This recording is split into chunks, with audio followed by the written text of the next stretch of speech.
Rehoboth New Life Assembly presents Voice of Victory.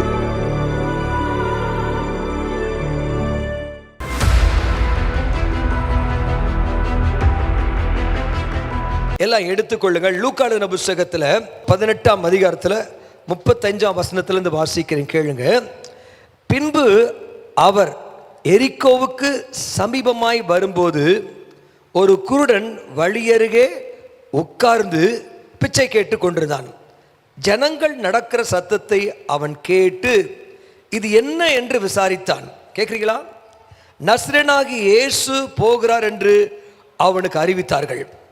அப்பொழுது அவன், இயேசுவே, தாவீதின் குமாரனே, எனக்கு இரங்கும் என்று கூப்பிட்டான். முன் நடப்பவர்கள் அவன் பேசாமல் இருக்கும்படி அவனை அதட்டினார்கள். அவனோ, தாவீதின் குமாரனே, எனக்கு இரங்கும் என்று மிகவும் அதிகமாய் கூப்பிட்டான். இயேசு நின்று அவனை தம்மிடத்தில் கொண்டு வரும்படி சொன்னார். அவன் கிட்ட வந்தபோது அவர் அவனை நோக்கி, நான் உனக்கு என்ன செய்ய வேண்டும் என்று இருக்கிறாய் என்று கேட்டார். அதற்கு அவன், ஆண்டவரே, நான் பார்வை அடைய வேண்டும். இயேசு அவனை நோக்கி, நீ பார்வை அடைவாயாக, உன் விசுவாசம் உன்னை இரட்சித்தது. உடனே அவன் பார்வை அடைந்து தேவனை மகிமைப்படுத்திக் கொண்டே அவருக்கு பின் சென்றான். ஜனங்கள் எல்லாரும் அதை கண்டு தேவனை புகழ்ந்தார்கள். ஹல்லேலூயா. இதில் எனக்கு 2 வார்த்தை ரொம்ப தொட்டுச்சுங்க. அந்த வசனத்தை திரும்ப எல்லாரும் கொஞ்சம் லவுடரா சொல்லுவீங்களா? பின்பு அவர் எரிக்கோவுக்கு சமீபமாய் வந்தபோது. சூப்பராக பிடிச்சிருந்துச்சு. அடுத்து இன்னொரு வசனம் எனக்கு பிடிச்சிருந்துச்சு, 40ஆம் வசனம். அவன் கிட்ட வந்தபோது, எல்லாரும் நம்ம சொல்லுங்க, அவன் கிட்ட வந்தபோது. ரைட். இந்த 2 வார்த்தையை மட்டும் நீங்கள் மனசில் அப்படியே வச்சுங்க. முதல் வார்த்தை என்ன தெரியுமா? அவர் எரிக்கோவுக்கு சமீபமாய் வரும்போது. ஒன் செகண்ட், திரும்ப சொல்லுங்க. அவர் எரிக்கோவுக்கு சமீபமாய் வரும்போது. எத்தனை பேர் நம்புறீங்க இந்த இடத்துல ஜீசஸ் ரொம்ப க்ளோஸாக இருக்கார்? நம்புறீங்க? ஓகே. அவர் எரிக்கோவுக்கு சமீபமாக வரும்போது. பாருங்க, இந்த எரிக்கோவை பற்றி ஒரு 4 காரியங்கள் உங்கள் மத்தியில் சொல்கிறேன். எரிக்கோ, எல்லாம் கவனிங்க, எல்லாங்க. எரிக்கோன்றது எப்படி பட்டணம்னா, இயேசு வாழ்ந்த நாட்களில் எரிக்கோ பட்டணம் அது இஸ்ரவேலுடைய எல்லையில் கிடையாது, சரிங்களா? இது அவுட்டர் சிட்டி, வெளியே இருந்துச்சு. எப்படி நம்ம தாம்பரம் சென்னைக்கு அவுட்டராக இருக்குதோ, அதே போல் எரிக்கோ பட்டணம் அவுட்டரில் இருக்குது, சரியா? இங்கே பாருங்க, அவர், எல்லாருமே சொல்லுங்க, அவர் எரிக்கோவுக்கு சமீபமாய் வரும் பொழுது. அப்போ எரிக்கோ அப்படின்ற வார்த்தை அப்படின்னு கேட்டீங்கன்னா, எரிக்கோவுக்கு அவர் வர வேண்டிய அவசியமே கிடையாது. ஆனாலும் அவர் சமீபமாக வந்துட்டார். பக்கத்தில் திரும்பி சொல்லுங்க, சமீபமாக வந்துட்டார், ரொம்ப க்ளோஸாக இருக்கார். ஆமாம், ஜீசஸ் எல்லாருக்கும் ரொம்ப பக்கமாக தான் இருப்பார். அவர் தூரமாகவே இருக்க மாட்டார், எல்லாருக்கும் ரொம்ப அருகில் இருக்கிறார், சரிங்களா? இன்னைக்கு உன் பக்கத்தில், உனக்கு சமீபமாக, உனக்கு க்ளோஸாக, உலகத்தில் உங்கள் அப்பா அம்மாவை காட்டிலும் ரொம்ப க்ளோஸாக இருக்கிறவர் ஜீசஸ். அவர் எரிக்கோவுக்கு வந்தபோது அப்படின்னு போட்டிருக்கு. இந்த எரிக்கோவை பற்றி பார்த்தீங்கன்னா, முதலாவது காரியம், யோசுவா 2ஆம் அதிகாரத்தில் 1ஆம் வசனத்தை வாசித்து பார்த்தீங்கன்னா, அந்த எரிக்கோ பட்டணத்தில் அந்த மதில் மேலே, அப்படின்னா காம்பவுண்ட் சுவர் மேலே வேசிகளின் குடியிருப்பு இருந்துச்சு. ராகாப் வேசி அங்கே தான் இருந்தா. அப்போ இயேசு அந்த பட்டணத்துக்கு கிட்ட வராருன்னா, கவனிங்களேன், ஒரு நம்பர் 1 முதலாவது காரியம், ஏதோ ஒரு பாவத்தில் மூழ்கி கிடக்கிற, இயேசுட்ட வர முடியாத அளவுக்கு தூரமா பாவம் செஞ்சிருக்கிற ஒரு இடத்துல தான் கர்த்தர் கிட்ட வராரு. நீங்க இந்த இடத்துல இருக்க அத்தனை பேரும் உங்க மைண்டுக்குள்ள ஒரு தெளிவான நோக்கம் இருக்கணும். நீங்க எவ்வளவுதான் எத்தனை சூழ்நிலை பாவம் செஞ்சு ரொம்ப தூரமா இருந்தா கூட அவருக்கு அதெல்லாம் பிரச்சனை இல்லை, நீ தான் முக்கியம். அவர் ரொம்ப சமீபம் வந்துட்டார். பாருங்க, இந்த எரிக்கோ பட்டணத்துல இருந்து ராகாப் வேசி, அவர் செஞ்ச வேசித்தனங்களை அதிகமாக பெருக பண்ணி டெய்லி நிறைய ஆண்களை பார்க்குறா. ஆனால் இங்கே பார்க்குறோம், ஆண்டவர் அவர் பக்கத்தில் வந்துட்டார். இப்போ நீங்கள் தெளிவாக புரிஞ்சுக்கணும், உன் பக்கத்தில் அவர் சமீபமாய் வந்த பொழுது, அவர் எரிக்கோவுக்கு சமீபமாய் வந்த பொழுது. இப்போ நான் ரொம்ப அழகாக என் ஆவியில் உணர்த்தப்பட்டேன், இந்த இடத்துல எல்லாருக்கும் அவர் உன் பாவத்தை கண்டு கண்டு காணாதபடி உன்னை விட்டுட்டு போற தேவன் அல்ல. நீ தான் ஆண்டவருக்கு முக்கியம். நீங்க தான் ஆண்டவருக்கு முக்கியம். நீ தான் வேணும். உலகம் உன்னை வெறுத்திருக்கலாம், தள்ளியிருக்கலாம், உலகம் உன்னை வேற மாதிரி பார்க்கலாம். ஆனா ஜீசஸ் உன் பக்கத்துல வர விரும்புறாரு. இப்போ உன் பக்கத்துல தான் இருக்கிறாரு. வேதத்துல வாஸ்து பார்த்தீங்கன்னா 2வது காரியம் 2 ராஜாக்கள் 2ஆம் அதிகாரம் 18-19 எடுத்து வாஸ்து பார்த்தீங்கன்னா அந்த நிலம் பாழ் நிலம். அப்ப அந்த எரிக்கோவை பத்தி முதலாவது சொன்னேன், கவனிக்கலாம். எரிக்கோவை பத்தி முதலாவது சொன்னேன்.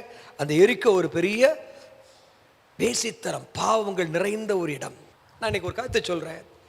தூரமா யாரெல்லாம் லைஃப்ல பீடிக்கப்பட்டிருக்காங்களோ, பாவத்தினால பீடிக்கப்பட்டிருக்காங்களோ, அவங்க வாழ்க்கைக்கு பக்கத்தில் வந்துடுவாங்க, ரொம்ப பக்கத்தில் வந்துடுவாங்க.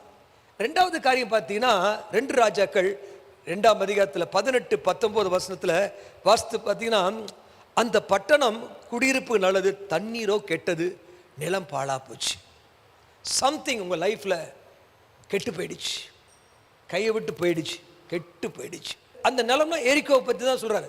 அந்த எரிக்கோ எப்படிப்பட்டதுன்னா அது நிலம் கெட்டு போயிடுச்சு, லைஃப் கெட்டு போயிடுச்சு, பாழா போயிடுச்சு. இப்போ நம்ம யோசிக்கலாம், யாருக்கிட்ட வர்றாரு? அவர் சமீபமாய் எரிக்கோவுக்கு வந்த பொழுது யார்கிட்ட வராது தெரியுமா? பாவம் நிறைந்த இடத்துல. அவர் நாசரேத்தை விட்டு அவர் என்ன செஞ்ச? கப்பர் நகமுக்கு வந்துட்டார். நாசரேத்துன்னு சொந்த ஊர். நாசரேத்துல அவரால் அற்புதமே செய்ய முடியல. அங்க இருக்கவங்க எல்லாருமே அவிசுவாசம் நிறைஞ்சிருந்தனால சொந்த ஊர்ல அற்புதம் செய்ய முடியல. அதனால நாசரேத்தை விட்டுட்டு அவர் கப்பர் நகும் அப்படின்ற ஊருக்கு வந்துட்டார். நான் ஒரு கருத்தை சொல்றேன். உங்க லைஃப்ல ஏதோ ஆண்டவர் விட்டுட்டு வந்திருக்கார் அப்படின்னா ஒரு விசுவாசத்தை கர்த்தர் எங்க பார்க்கிறாரோ அங்க வந்துடுவார். இந்த இடத்துல நான் ஃபீல் பண்றேன், ஒரு ஸ்பிரிச்சுவல் அட்மாஸ்பியர் உருவாயிருக்கு. இந்த இடத்துல ஒரு ஸ்பிரிச்சுவலான ஒரு மாற்றம் உண்டாயிருக்கு. உனக்குள்ள ஒரு மாற்றம் வந்துச்சுன்னா வெளியில கட்டாயம் அற்புதம் நடந்தே ஆகும். அல்லேலூயா. இப்போ உனக்கு நான் தெளிவா சொல்றேன், இந்த இடத்துல இருக்க யாரா இருந்தாலும் அற்புதம் தூரமே கிடையாது. அற்புதம் தூரம் கிடையாது, ரொம்ப பக்கத்தில் இருக்கீங்க. பக்கத்தில் அற்புதத்துக்கு ரொம்ப பக்கத்தில் இருக்கீங்க. சொல்லுங்க, சத்தமா சொல்லுங்க. மிராக்கிள்ஸ்க்கு ரொம்ப பக்கத்தில் இருக்கீங்க. உனக்கு அற்புதம் நடக்குமா? 100% நடக்கும். உனக்கு அற்புதம் நடக்குமா? கட்டாயம் நடக்கும். நான் உங்களுக்கு சேலஞ்ச் பண்றேன், இந்த இடத்துல போகும் பொழுது அற்புதத்தை பெற்றுக்கொண்டு தான் போவீங்க. ஏன்னா அவர் வந்துட்டார்ல. ஹல்லேலூயா. அவர் எரிகோவுக்கு வந்துட்டார்ல. 2வது காரியத்தை பார்த்தீங்கன்னா அங்க சொல்லப்பட்டது பாழா போச்சு, கெட்டு போயிடுச்சு. அங்கதான் வருவாங்க. பாழா போச்சு, பிஸ்னஸ் பாழா போச்சு, லைஃப் பாழா போச்சு, பிள்ளைங்க படிப்பு பாழா போச்சு, கெட்டுருச்சு, எல்லாம் கெட்டு போயிடுச்சு. ஆமா, நான் உன் கருத்து சொல்றேன், உன் லைஃப்ல என்ன கெட்டு போனாலும் அதை கெட்டதை பார்க்க மாட்டார். நீ தான் ஆண்டவருக்கு தேவை. ஹல்லேலூயா. யாருக்கு பக்கத்தில் வர தெரியுமா? கெட்டு போன வாழ்க்கை, பாழா போன வாழ்க்கை. அந்த வாழ்க்கையில் இனிமேல் இனி ஒரு மாற்றம் வராது, இனி எதுவுமே முளைக்காது, இனி அந்த குடும்பத்தில் எதுவுமே முளைக்காது, நல்லது நடக்காது அப்படின்ற இடத்துல தான் இயேசு வருவார். நான் 100% சொல்றேன், என்னையும் தேடி வந்தாருன்னா என் வாழ்க்கை பாழா போன வாழ்க்கை. என்ன தேடி வந்தாருங்க? நான் சொல்றேன், என்னையவே தேடி வந்தார்னா உங்களை தேடி கட்டாயம் வருவார். அவர் எரிகோவுக்கு சமீபமாய் வரும் பொழுது 3வது காரியம், ஒருவேளை இந்த இடத்துல இருக்கலாம், இத்தனை வருஷம் போயிடுச்சு, இனிமேல் என்ன செய்யறது யோசிச்சுட்டு இருக்கலாம். இப்போ நான் சொல்றேன், உங்க லைஃப் இனி பாழாவே போகாது. உங்க லைஃப் பாழாவே, ஏன்னா அவர் வந்துட்டார்ல. ஹல்லேலூயா சொல்லுமா? கத்தி ஒரு ஹல்லேலூயா சொல்லுமா? அவர் எரிகோவுக்கு சமீபமாய் வந்த போது அப்படின்னு போட்டிருக்கு. 3வது காரியம் எடுத்து வாசித்து பாருங்களேன். 3வது காரியம் லூக்கா 10ஆம் அதிகாரத்தில் 30ஆம் வசனம் என்ன சொல்லப்பட்டுன்னா, அங்க பார்க்கிறோம், இயேசு பிரதியுத்தரமாக ஒரு மனுஷன் எருசலேமிலிருந்து எரிகோவுக்கு ரூட்டே மாத்திட்டாங்க. எரிகோவுக்கு போகையில் கல்லர் கையிலே அகப்பட்டான். அவர்கள் அவன் வஸ்திரத்தை உரிந்து கொண்டு அவனை காயப்படுத்தி குற்றுயிராய் விட்டு போனார்கள். எல்லாம் கவனிக்கணும், இயேசு எங்க வந்திருக்கா தெரியுமா? எரிகோவுக்கு வந்திருக்காரு. அந்த எரிகோவில் ஏன் வந்திருக்கா தெரியுமா?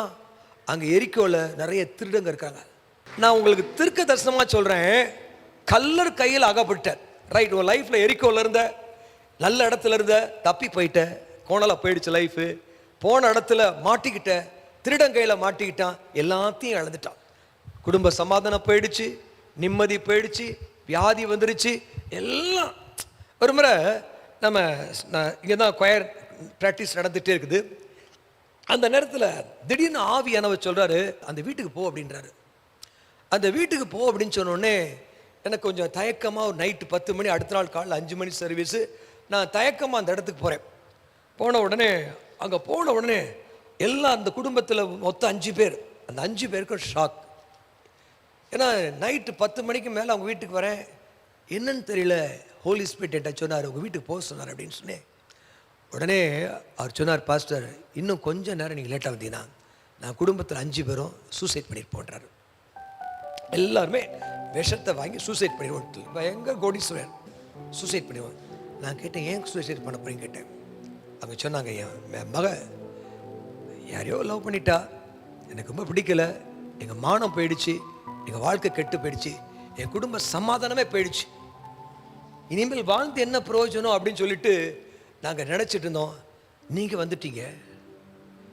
அப்படியே நான் பேசினேன், பயப்படாதீங்க, உங்கள் பிள்ளைக்கு கத்த நல்ல இடத்துல திருமணம் பண்ண. அந்த பிள்ளையோட லைஃப்பில் பிசாசு குடும்பத்தினுடைய சமாதானத்தை குலைச்சிருந்தான், எல்லாத்தையும் குலைச்சி தற்கொலை பண்ணி தான் முடிவு அப்படின்ற நேரத்தில் ஏசப்பா வாழ்க்கையில் குறுக்கிட்டார். எருசலேமிலேருந்து எரிக்கோவுக்கு போகையில் என்னமோ மாட்டிக்கிட்டேன், யார்ட்டையும் அகப்பட்டேன், ஏதோ ஒரு லவர்கிட்ட அகப்பட்டேன், எவன்ட்டையும் அகப்பட்டுட்டேன், அகப்பட்டு எல்லாம் போயிடுச்சு. வஸ்திரத்தை உரிந்து கொண்டான், எல்லாத்தையும் காயப்படுத்திட்டான். இப்போ லைஃப்பில் ஜீவனா குற்றுயிராக இருக்கிறோம். இருக்குதா போலாமா அப்படின்னு உயிர் ஊசலாடிட்டு இருக்க மாதிரி குற்றுயிராக விட்டு போயிட்டாங்க. இன்னைக்கு நான் உனக்கு தீர்க்க தரிசனமாக சொல்கிறேன், இந்த இடத்துல உட்கார்ந்துருக்க உங்கள் வாழ்க்கை எல்லாமே இழந்து, சாப்பிட முடியாம, வாழவும் முடியாம, தலை தூக்கவும் முடியாம, எங்கேயோ ஊரை விட்டு வெளியே எரிக்கோவில் போய் யார் கண்ணிலையும் படாமல் இருக்கிறியா, அகப்பட்டுட்ட. இன்னைக்கு ஆண்டவர் சொல்லாரு, பிசாசு கையில் அகப்பட்ட உண்டதான் விடுவிக்க இயேசு வந்தார். ஹல்லேலூயா சொல்லுங்களேன். மூன்றாவது காரியம், இழந்தது எல்லாம் திரும்ப கொடுக்க தான் இயேசு உனக்கு வந்திருக்கிறார். இழந்து போன சமாதானம், இழந்து போன சுகம், இழந்து போன மரியாதை, இழந்து போன கணம், இழந்து போன சொத்து, இழந்து போன எல்லாமே, எல்லாத்தையும் மீட்டு கொடுக்க தான் இயேசு உனக்கிட்ட வந்திருக்கார். ஆமென் சொல்லுங்களேன். நம்பர் 4, 4வது காரியம், நீங்க வாசித்து பார்த்தீங்கன்னா லூக்கா எழுதின புத்தகத்தில் 1ஆம் வசனத்தில் 78 வசனம் வாசிக்க வேண்டாம், கவனிங்க. எரிக்கோவுக்கு ரொம்ப கிட்ட போகும்போது 19ஆம் அதிகாரத்தில் சகையு, கவனிங்க, சகையு அவன் ரொம்ப ஒரு பயங்கர வித்தியாசமான மனுஷன். சகையு அவன் எப்பயுமே பார்த்தீங்கன்னா அவனுக்கு பணம் பணம் பணம் பணம், அதுதான் பணம் லைஃப் கிடையாதுங்க, ஜீசஸ் தான் லைஃப். ஆமென். சில பேர் எப்போ பார்த்தாலும் பணம் பணம், வேலை லைஃப் கிடையாது. அந்த சகையுக்கு பணம்லாம் நிறைய இருந்துச்சு, அவன் ஜீவனை இழந்துட்டான். அந்த எரிக்கோவுக்கு சமீபமாக போகும்போது சகைன்ற ஒரு மனுஷன் இயேசுவை பார்க்கணும் ஆசை வந்துருச்சு. அவன் பார்க்காத இடமே இல்லை, பார்க்காத எல்லாம் பார்த்துட்டான். அவன் பார்க்கணும். இந்த இடத்துல கூட சில பேர் உட்காந்துருப்பீங்க, எல்லாத்தையும் பார்த்துருக்கலாம், ஆனால் இன்னைக்கு உனக்கு தேவை இயேசு. ஆமென். ஹல்லேலூயா சொல்லுமா. அவனுக்கிட்ட இயேசு அவன் கிட்ட வந்த பொழுது அவனுடைய உள்ளத்தில் ஒரு ஆசை, எப்படியாவது இயேசுவை பார்த்துறோம், எப்படியாவது இயேசுவை பார்த்துறோம். ஆண்டவர் உனக்காக தான் எரிக்கோவுக்கு வந்திருக்கிறாரு. எரிக்கோவுக்கு வர வேண்டிய அவசியமே இல்லை. இந்த நேரத்தில் இந்த இடத்துல வரக்கூடிய உங்களுக்கு கூட நீங்கள் பல காரியங்களை தடையாக இருந்திருக்கலாம், ஆனாலும் வந்துட்டீங்கல்ல. நான் சொல்கிறேன், உங்கள் லைஃப்பில் எத்தனையோ காரியங்கள் பயங்கரமான வேசித்தனத்தினுடைய பட்டணத்தின் உச்சியில் இருந்திருக்கலாம், வெளியே தெரியாமல் இருக்கலாம், ஆனால் உள்ளத்துக்குள்ள மன போராட்டத்தில் இருக்கலாம். ஆனால் உனக்கு தான் இயேசு தேவை, உனக்காக தான் இயேசு வந்தார். ஒரு ஆமென் சொல்லுமா. ஆண்டவர் லைஃபே கெட்டு போச்சா, உனக்காக தான் இயேசு வந்தார். மூன்றாவது காரியம் பாருங்க, மூன்றாவது காரியம் நான் சொல்றேன், வேதத்தில் வாசித்து, இது ஒரு சூப்பர் காரியம். 1 ராஜாக்கள் 16ஆம் அதிகாரத்தில் எடுத்து வாசிங்க, 34ஆம் வசனத்தை வாசிங்க. 1 ராஜாக்கள் 16:34 அங்கே வாசித்து பார்த்தீங்கன்னா அந்த சம்பவத்தை கேளுங்க. அங்கே வாசித்து பார்த்தீங்கன்னா யோசுவா அந்த எரிக்கோவை பார்த்து சபிக்கிறான், இந்த பட்டணத்தை கட்டுறவே செத்து போயிடுவான் அப்படின்றான், செத்துருவான்றான். கவனிங்க. அப்போ இந்த இடத்துல தேவனுடைய வார்த்தை பார்த்தீங்கன்னா யாரோ ஒருத்தங்க சாப வார்த்தைகள் சொல்லிட்டாங்களா, அந்த சாப வார்த்தைகள் அந்த பட்டணத்திலேயே சூழ்ந்துகிட்டே இருக்கு. வீட்டுக்குள்ள யாராவது ஒருத்தங்க அடிபடுவாங்க, ரத்தம் செந்துவாங்க, ஆக்சிடென்ட் ஆகும், இல்லை மரணம் ஏற்படும், இப்படி மாற்றி மாற்றி மாற்றி மாற்றி, இல்லைன்னா கடலில் சிக்கிடுவாங்க. ஒரு 5 வருஷம் நல்லா இருப்பாங்க, 6வது வருஷம் மறுபடியும் கடலில் சிக்கிடுவாங்க. ஏதோ ஒன்று சிக்கி அப்படியே தொடர்ச்சியாக மாற்றத்தில் எழும்ப முடியாமல் இருக்கிற அதான் சாபம். சாபம் என்பது கண்ணுக்கு தெரியாத ஒரு சக்தி. அந்த சக்தி அந்த பட்டணத்து மேலே இருந்துச்சுங்க. கவனிக்கிறீங்களா? ராமன் சொல்லுங்களேன். எல்லாம் சத்தமா ராமன் சொல்லுங்களேன். இன்னைக்கு கர்த்தருடைய ஆவியானவர் அந்த சாப கட்டுகளை உடைச்சு உனக்கு முன்பாக ஒரு ஆசீர்வாதம், ஆண்டவர் ஆசீர்வாதத்தை கொண்டு வந்து உன வாழ்க்கையில வெளிச்சமாய் மாற்றுதான். ஹல்லேலூயா.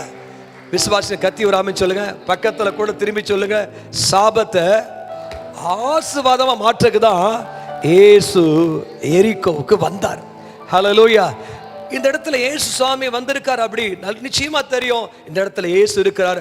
உங்க கண்ணுக்கு தெரியாத தீய சாப சக்தியிலிருந்து என் ஆண்டவர் விடுதலை தர வல்லவர். ஹல்லேலூயா சொல்லுமா, கத்திதவர் அல்ல சொல்லுமா. பாருங்க, ஒரு பயங்கர ஒரு நேற்று கேரல்ஸ் போயிருந்த ஒரு இடத்துக்கு, அங்கே போயிருந்த சமயத்தில் பார்த்தீங்கன்னா அந்த ஏரியாவே ஏழைகள், கஷ்டப்படுறவங்க, ரொம்ப கூலி தொழிலாளிகள் வாசம் பண்ணுற இடத்த பார்த்தா அது சிங்கப்பூர் மாற்றிட்டாங்க. சிங்கப்பூர் மாதிரி டோட்டலாக சேஞ்ச் ஆகிடுச்சு. அப்போ என் கூட வந்த பசங்கள்லாம் பார்த்தோன்னே, டேய் நீங்கள் யாராவது எம்சியா யாரா எம்எல்ஏயா மாறிட்டீங்கன்னா இந்த கணபதி பற்றி லண்டனாக மாற்றிடலாண்டா. நம்ம எதிர்பார்க்குற மாதிரி தெரு இப்படி தான் இருக்கணும், வீடு இப்படி தான் இருக்கணும், எல்லாத்தையும் மாற்ற முடியும், நம்மளால் செய்ய முடியும்.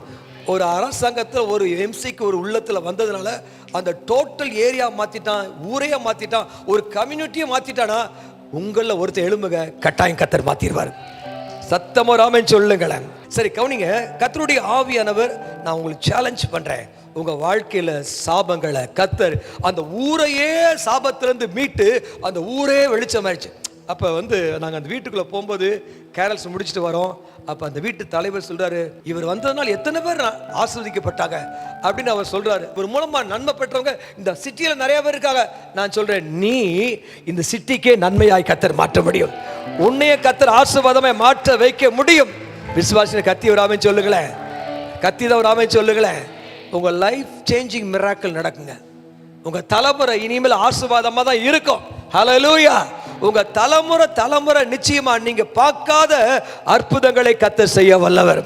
ஹல்லேலூயா. கவனிக்க பாருங்க, இந்த காரியங்களை நடந்துகிட்டு இருக்கும் பொழுது அவன் பாருங்க, அவன் லைஃப்ல பாருங்களேன், சும்மா சாதாரணமா காரியமே இல்லைங்க, அவனுக்கு பயங்கர ஒரு எக்ஸைட்டட் ஆயிட்டான். அவன் ரொம்ப ஆசைப்பட்ட உடனே எப்படியாவது இன்னைக்கு என் ஆப்பர்ச்சுனிட்டி, என்னுடைய தருணம் வந்துருச்சு, இந்த தருணத்தில் நான் கட்டாயம் அற்புதங்களை பெற்று ஆகணும். அவன் சத்தம் போட ஆரம்பிச்சிட்டாங்க. ஹல்லேலூயா.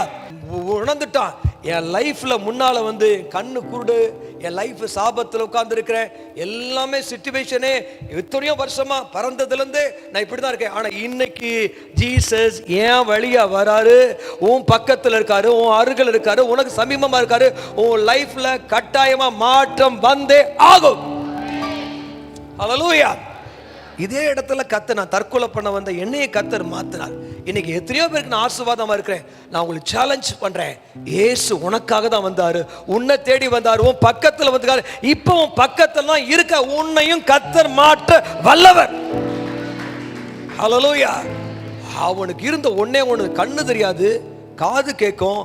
அவன் காதுக்கு அங்க இயேசு எங்க இருக்காரு, எவ்வளவு தூரத்துல இருக்காரு தெரியாது, அவர் எத்தனை தூரத்தில் இருக்காருல்ல அது. ஆனால் மனுஷன் சத்தமெல்லாம் கேட்டுட்டு, எத்தனையோ மனுஷன் சத்தம் போட்டாலும் உன் சத்தம் எல்லா சத்தத்தை விட மேல, இயேசுவே தாவீதின் குமாரனே நீ கூப்பிட்டா கர்த்தர் நிச்சயமா உன் குரலை கேட்பார். ஹல்லேலூயா சொல்லுமா, கத்தி ஒரு அல்ல சொல்லுமா. ஆமென் ஆமென். நினைக்காதீங்க, இந்த இடத்துல நீங்க கை தட்டுறதும், நீங்க போடுற சத்தம், நீ கை தட்டுற சத்தம் ஆண்டவரை நிறுத்தி உன்னை திரும்பி பார்க்க வைக்கும். உனக்கு ஒரு அற்புதங்களை செய்யும்படியாதான் இந்த அற்புத வெள்ளி ஆராதனை. இந்த ஆராதனை நிச்சயமாய் உனக்கு ஒரு அற்புதம் உண்டு. ஹல்லேலூயா. விசுவாசின கத்தி ஒரு ஆமென் சொல்லுங்களேன். எனக்கு ரொம்ப பிடிச்ச ஒரு காரியத்தை நான் சொல்லி நான் முடிக்க விரும்புகிறேன். அற்புதம் நடக்கிறதுக்கு வேதத்தில் வாசித்து பாருங்க, 39 வாசங்க. இயேசு நின்று அவனை தம்மிடத்தில் கொண்டு வரும்படி சொன்னார். ஆமே. எத்தனை பேர், எத்தனையோ திரளான ஜனங்கள் இருந்தாங்க, எல்லாரையுமே வர சொன்னார் கர்த்தர். சொல்லுங்க, எல்லாருமே வர சொன்னார்? இல்லை, ஆனால் ஒருத்தர் தான். ஆமென். இயேசு நின்று அவனை நின்றுட்டார். நம்ம சர்ச்சில் ஒரு சம்பவம் எனக்கு மறக்கவே முடியாது. அந்த சம்பவம் என்ன அப்படின்னு கேட்டிங்கன்னா, ஒரு பையன் சரிங்களா, அவனுக்கு 25 வயசுக்கு மேலே இருக்கும். அவனுக்கு 3 வயசுலேருந்து ஒரு கல்லை கூட தூக்க முடியாது, சின்ன கல் கூட தூக்க முடியாது, நரம்புகள் பாதிக்கப்பட்ட மனுஷன். அப்போ ஒரு நாள் முன்னாடி உட்கார்ந்துருக்கிறான். நாங்கள் வர்ஷிப் பண்ண ஆரம்பிக்கிறோம். வர்ஷிப் பண்ண ஆரம்பித்தோடனே அவனுடைய கைக்கு இப்படி குறுகுது, இப்படி போகுது, இப்படி போகுது, கால் ஒரு மாதிரி போகுது, கண்ணு ஒரு மாதிரி போகுது, பல்லெல்லாம் கடிக்கிறான். என்ன நடந்துச்சு தெரியுமா? இந்த இடத்துல இயேசு இருக்கிறார். இயேசு இருக்கிறார். இயேசு இருக்கும் பொழுது உள்ள இருக்கிற பேய் பிசாசு அப்படியே கிரியை செய்ய ஆரம்பிச்சிச்சு. அப்ப இயேசுவை கண்ணால பார்த்தோமா? இல்ல, இயேசுவை கண்ணால பார்க்கல. ஆனா நம்ம என்ன செஞ்சோம்? நல்லா கை தட்டணும், பாடணும், நல்லா ஆண்டவர் சத்தமா துதிச்சோம். துதிக்கும் பொழுது கர்த்தர் உலாவ ஆரம்பிச்சிட்டாரு.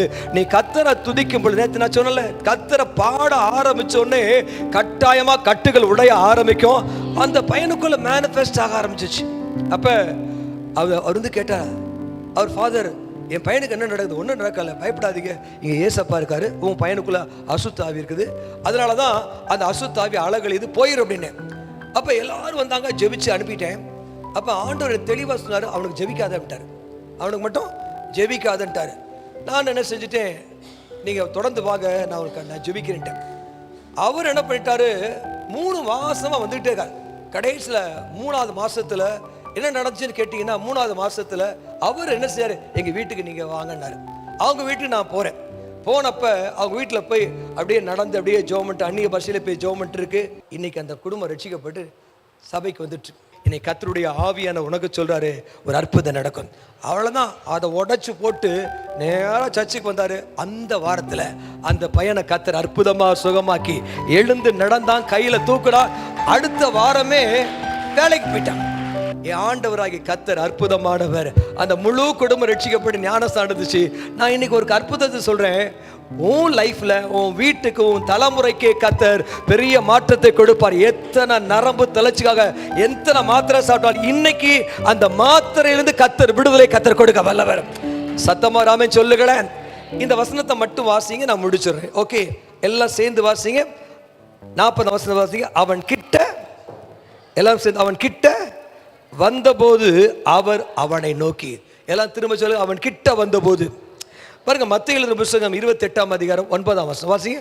மத்தேயு 28:9 வாசிங்க, குயிக்கா வாசிங்க.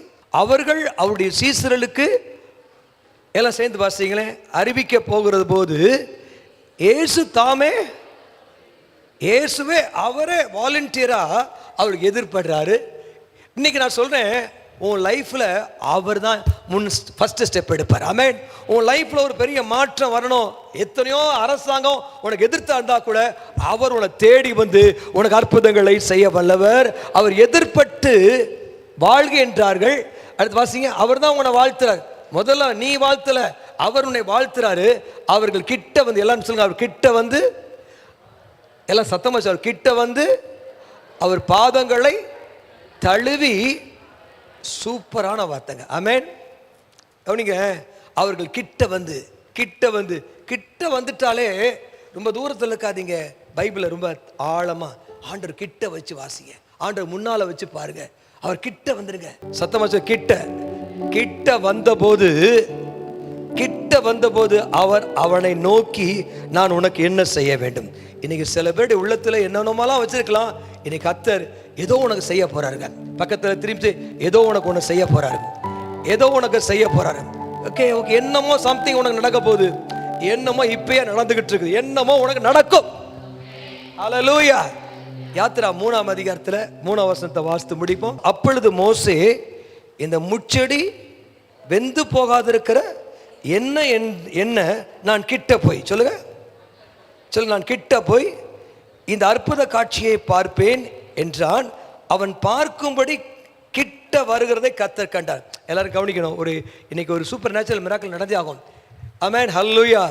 இப்போ இயேசு அவனை பார்த்து சொல்ல, அவனை கூட்டிட்டு வாங்க சொன்னா, அவன் கிட்ட, அவன் உட்கார்ந்துருக்க இடத்த விட்டுட்டான். உன் லைஃப்பில் பரியாசக்காரர் உட்கார்ந்துருக்கலாம், எங்கேயோ உட்கார்ந்துருக்கலாம், தேவையில்லாத இடத்துல உட்கார்ந்துருக்கலாம்.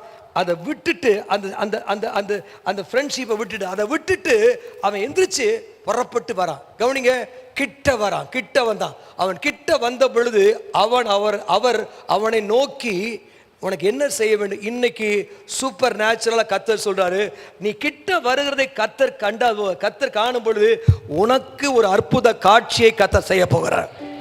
ஆமென். மோசே அவன் கிட்ட வருகிறதை, எல்லாரும் சத்தமா சொல்லுங்க, அவன் கிட்ட வருகிறதை சத்தமா சொல்லுங்க, கிட்ட வருகிறதை கர்த்தர் கண்டார். ஆமென். அவன் கிட்ட வருகிறதை நீ உன் ஸ்டெப் எடுத்து, நீங்க தான் ஸ்டெப் எடுக்கணும். அவர் உன்கிட்ட வந்துட்டாரு. எத்தனை நம்புறீங்க? அவர் நம்ம வந்துட்டாரு. அவர் பரலோகத்தில் இறங்கி வந்துட்டாரு. உனக்காக சிலுவையில் அறையப்பட்டாரு, ரத்தம் சிந்திட்டாரு, எல்லாம் செஞ்சு முடிச்சாரு. அவர் எல்லாமே செஞ்சு முடிச்சாரு. இந்த இடத்துல ஆண்டவரை ஆராதிக்க ஆராதிக்க ஆராதிக்க ரொம்ப தூரத்துல தொழுது கொள்ளும் பொழுது உன் பக்கத்துல தான் இருக்காரு. உன் பக்கத்துல தான் இருக்கிறாரு. என்னமோ ஏசப்பா உன் பக்கத்துல இருக்கிறாரு, உன்னோடு இருக்கிறார். நம்புறவங்களுக்கெல்லாம் ஒரு அற்புதம் நடக்கும். ஆமென். ஹல்லேலூயா. நீ ஆராதிக்கும் பொழுது, நம்ம ஆராதிக்கும் பொழுது அவர் கிட்ட வந்து அவர்களை தொட்டார்னா ஒரு அற்புதம் நடந்திருக்க. ஹல்லேலூயா. உனக்கு அற்புதம் இன்னைக்கு நிச்சயம் நான் சொல்றேன். அவர் கிட்ட வந்து அவன் கிட்ட போறான். அவன் கிட்ட போகும் பொழுது ஒரு அற்புத காட்சி. பக்கத்துல சொல்லுங்க, அவன் கிட்ட போகும்போது அற்புத காட்சி. எப்ப கிட்ட போறாங்க? அவர்கள் கிட்ட போய் அவருடைய பாதத்தை தழுவி அவரை பணிந்து கொண்டார்கள். வாசி பண்ணுங்க 28:9. அவர்கள் கிட்ட போய், சத்தமா வாசி, அவர் கிட்ட போய் அவர் பாதத்தை தழுவி வர்ஷிப் பண்ண ஆரம்பிச்சாங்க. ஆமென். ஆண்டவருடைய பிரசன்னம் வந்துருச்சு. நீ ஆராதிக்க நீ இயேசுவே, உனக்கு தெரிஞ்சது இயேசுவே, இரட்சகரே, அற்புதரே, நண்பரே என்னமோ சொல்லி ஆராதிச்சேனா நிச்சயமா இயேசு பக்கத்துல வந்து உனக்கு ஒரு அற்புதத்தை காணும்படியாய் செய்வார். உனக்கு ஒரு அற்புத காட்சியை வெளிப்படுத்துவார்.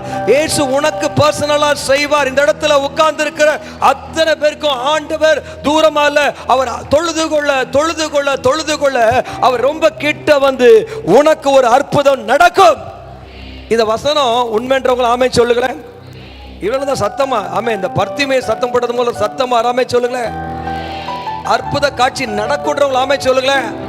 அற்புத காட்சியை உன் பிள்ளைங்க வாழ்க்கையில பார்ப்பீங்க. கணவன்கிட்ட ஒரு அற்புத மாற்றத்தை பார்ப்பீங்க. உங்க குடும்பத்தில் ஒரு அற்புத மாற்றத்தை பார்ப்பீங்க. உங்க வீட்டுக்குள்ள அற்புத மாற்றத்தை, ஒரு அற்புத காட்சி.